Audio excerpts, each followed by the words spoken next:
हमारे टॉपिक का नाम है वर्णमाला। जैसे कि हम हिंदी पढ़ रहे हैं, जो हिंदी होती है वो एक भाषा होती है। तो जो भाषा होती है वो तीन प्रकार से ही बोल सकते हैं। कैसे? जैसे एक तो होता है मैं इशारे करके बोलूँ, सांकेतिक, संकेत कर रहा हूँ। संकेतिक एक होता है लिखित के बाद करना। तो सांकेतिक तो हमारे किसी काम की नहीं है, क्योंकि संकेत करके वो एग्जाम में पूछेगा भी नहीं, हमारे में लिख के ही आती है। जो लिखित भाषा होती है वो हमारे काम की होती है। तो हिंदी भाषा हम पढ़ रहे हैं और हिंदी भाषा का जो मूलभूत चैप्टर है, सबसे बेसिक चैप्टर है वो वर्णमाला। इसी के बेसिस पर हम आगे चैप्टर पढ़ते हैं। तो जैसे कि हमारे चैप्टर का नाम है वर्णमाला, तो जैसे हम वर्णमाला पढ़ेंगे तो वर्णमाला की अगर हम डेफिनेशन देखें तो मतलब यहाँ से हमें वर्ण दिख रहा है। क्या दिख रहा है? वर्णमाला यानी वर्णों की माला। जब भी हम वर्णों को एक सुलभ तरीके से, अच्छे तरीके से लिख देते हैं तो वो वर्णों की माला कहलाती है, वर्णमाला कहलाती है। जैसे अ के बाद आ आएगा, बड़े आ के बाद ई आएगा, ई के बाद बड़ी ई आएगा। एक तरीका है ना, या कुछ भी कहीं भी लिख देंगे, जब उसको अच्छे से लिख देते हैं तो वो क्या कहलाती है? वर्णमाला कहलाती है।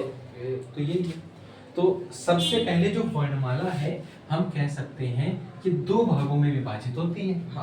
एक होती है स्वर, क्या होती है? और एक होती है व्यंजन। हम सभी जानते हैं स्वर क्या होते हैं। जैसे जो मात्राएं होती है ना, अ आ ई उ ऊ, री से ऋषि, ए ओ औ, ये सब होती है स्वर।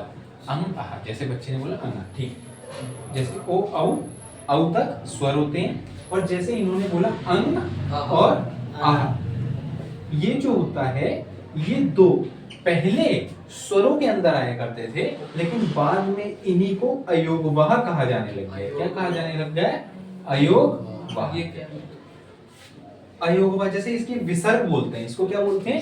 ये विसर्ग की मात्रा होती है और ये अनुस्वार होती है। क्या होती है? अनुस्वार की मात्रा होती है और ये विसर्ग की मात्रा होती है। अब जैसे हम स्वर पढ़ रहे हैं तो स्वर क्या होता है? अ आ ई उ री से ऋषि, ए ओ औ। तो ये कितने होते हैं?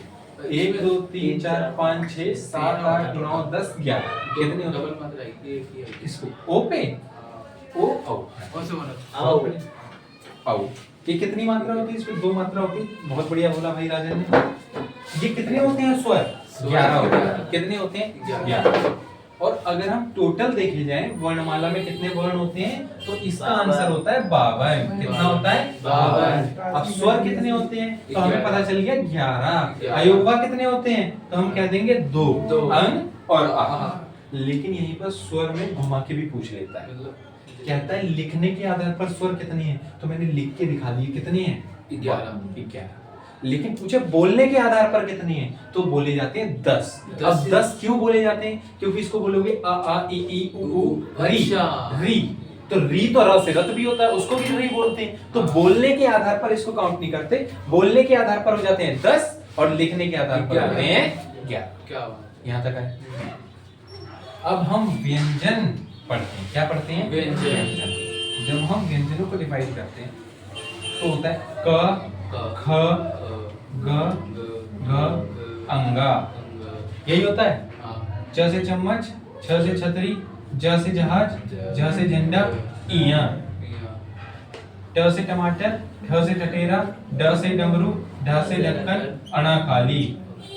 त, थ, द, ध, न, प, फ, ब, भ, म। ठीक है, ये अभी पढ़ते पढ़ते इसके आगे भी होते हैं, हम अभी पढ़ेंगे। ये क्या होते हैं इसमें, क्योंकि ये पहला वर्ग है, दूसरा है, तीसरा है, चौथा है और पांचवा। क्योंकि ये पांचवे में आते हैं और ये सब क्या बोलोगे? अंगा, इया, अणा, न, म। देखोगे इस पे नाक पे जोर पड़ रहा होगा बोलने, तो इसे नासिक के वर्ण भी बोलते हैं। क्या बोलते हैं? नासिक के।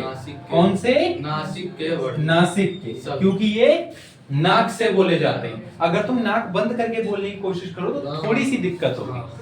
सही साउंड नहीं निकलेगा। हाँ।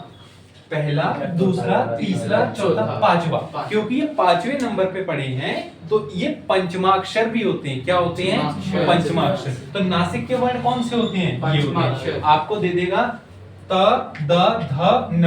न। अब बोलेगा इसमें से पंचमाक्षर कौन सा है? न। बोलेगा यार सेम ही तो लग रहा है, त, द, ध, न।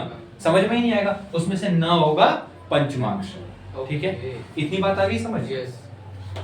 इसके बाद ये पंचमाक्षर हो गए, और ये जो पांच होते हैं ना, 1 2 3 4 5 हाँ। और 1 2 3 4 5, तो टोटल कितने हैं? 25 है। 25 है। तो ये जो 25 होते हैं ना, ये स्पर्श व्यंजन भी होते हैं। क्या होते हैं? स्पर्श व्यंजन। कौन से व्यंजन? इसका मतलब स्पर्श व्यंजन, मतलब इन्हें बोला जाता है। अच्छा ठीक। ठीक है, इन्हें स्पर्श व्यंजन भी बताई थी। जैसे सभी को पता है कि जो स्वर होते हैं वो कितने हैं, ये हमने टोटल गिने, 3 3 6 3 9 10 और 11। तो लिखने के आधार पर है 11, लेकिन बोलने के आधार पर होती हैं 10। अब 10 क्यों होते हैं? क्योंकि हम जब इनको बोल रहे होंगे आ आ ई उ बोलेंगे री, तो री बोलेंगे तो री तो र में भी काउंट होता है और र व्यंजन में आता है। तो ये तो दो काउंट हो जाएगा। पहले बोलोगे कि बोल री भी रहे थे और र भी बोल रहे थे, तो इस री को व्यंजन में काउंट करते हैं, इसमें काउंट नहीं करते। तो बोलने के आधार पर स्वर केवल 10 होते हैं, लिखने के आधार पर लिख के तो सारे दिखा देंगे 11 होते हैं। ठीक है, इतनी आगे बढ़िया।